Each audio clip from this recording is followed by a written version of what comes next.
నా గురుదేవుడు శ్రీ శ్రీ శ్రీ ఆచార్య ప్రబోధానంద స్వామి పాదపద్మ చరణ కమలాలకు సాష్టాంగ నమస్కారం చేసుకుంటూ, మిత్రులారా, ఈరోజు మీకు భగవద్గీతలో సినిమాలలో హీరోలు డైరెక్టర్లు చెప్పే శ్లోకానికి అర్థం భావం తప్పుగా ఉన్నది.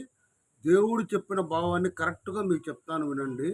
ఆ శ్లోకం ఏంటంటే, కర్మణ్యే వాధికారస్యే మా ఫలేషు కథాచన మా కర్మ ఫలహే దుర్భ్యు మాతో కర్మని.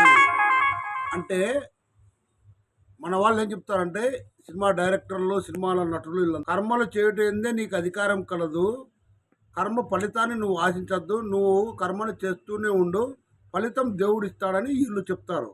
కానీ మిత్రులారా, ఆ మీనింగ్ తప్పు. వాస్తవం ఏంటంటే, ఆ యొక్క శ్లోకానికి దేవుడు చెప్పిన అర్థం ఏమిటంటే, కర్మలైన పాప పుణ్యాలు నీకు ఆల్రెడీ రాసి ఉన్నది, నువ్వు అనుభవించడానికి పుట్టావు. నువ్వు పాపపుణ్యాలను అనుభవిస్తావే కానీ నువ్వు కర్మలు ఏవి చేయలేవు అని అర్థం. అది ఎలాగో చెప్తాను చూడండి. ఇప్పుడు మనము ఒక దోశ తీసుకున్నామనుకో, ఒక దోశ కావడానికి ఒక గంట పిండి వేస్తాము.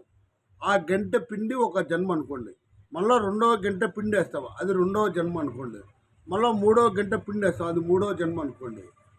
ఆ పిండి దోశలను మళ్ళీ ఇలా తిప్పినప్పుడు మళ్ళీ మనము నెయ్యి, ఉప్పు, కారము, పప్పుల పొడి, రుచి కోసము, కారం కోసము, మిరియాల పొడి, అట్లా రకరకాలుగా వేసి దోశను బాగా టేస్టీగా తయారు చేస్తాము. అలా తయారు చేసిన దోశ తిప్పి వచ్చిన తర్వాత నువ్వు దోశ తింటూ ఉంటావు. అలాగే నువ్వు సంచిత కర్మలో 3 జన్మలు చేసిన పాపమంతా, పుణ్యమంతా ప్రారంధ కర్మగా మారి ఈ జన్మలో పుట్టింటావు. ఈ జన్మలో పుట్టిన నువ్వు ఆల్రెడీ గత జన్మలో ఉన్న కర్మలను అనుభవించడానికి ఇక్కడ పుట్టింటావు. కాబట్టి ఆ అనుభవించే కర్మ దోషలాగా రెడీగా ఉంటుంది. కాబట్టి నువ్వు తినడమే, అంటే అనుభవించడమే తప్ప కొత్తగా నువ్వేం చేయవు. ఆ అనుభవించేటప్పుడు ఇది ఆల్రెడీ నేను గతంలో చేసిన కర్మ వల్ల నేను ఈ జన్మ తీసుకున్నాను, ఈ జన్మలో నేను ఆ గత జన్మ కర్మను అనుభవిస్తున్నానని చెప్పి ఈ నా పనులన్నీ దేవుడే చేస్తున్నాడు అన్న భావనతో నువ్వు ఉంటే అప్పుడు నీ కర్మ అంటదు. అలా కాకుండా నేనే చేస్తున్నానన్న భావన నీకుంటే నీకు కొత్త కర్మ అంటుకొని మళ్ళీ ఒక జన్మ పోయినప్పుడు ఆ కర్మ మంచిదైతే పుణ్యాన్ని, చెడ్డదైతే పాపాన్ని అనుభవిస్తావని దాని అర్థం. అట్లా కానీ నువ్వు కొత్తగా కర్మలు ఏం చేయదు. కర్మలు సంపాదించుకునే దానికి అధికారం ఉంది, నీకు అనధికారం కూడా ఉంది. దేవుడే చేస్తున్నాడు, నేనేం చేయలేదు అనుకుంటే ఏం లేదు. ఇప్పుడు ఉదాహరణకు నువ్వు కొత్తగా ఈ జన్మలో తీసుకున్నప్పుడు దారి రోడ్డు మీద పోతుంటే నీకు ఒక విషపూరితమైన పాము కనిపించింది. అది ప్రజల మధ్యలో పోతే ప్రజలందరూ భయపడతా ఉన్నారు అనుకో. ప్రజలందరూ భయపడుతున్న ఆ విషయాన్ని చూసి నువ్వు కట్టె తీసుకొని ఆ పాముని చంపినావు.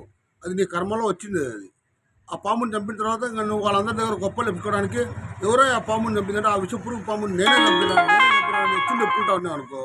అలా ఎత్తులు చెప్పుకుంటానేటప్పుడు నీకు కొత్త కర్మ అనుకొని ఆ పాముని చంపిన కర్మ పాపకర్మ అనుకుంటుంది.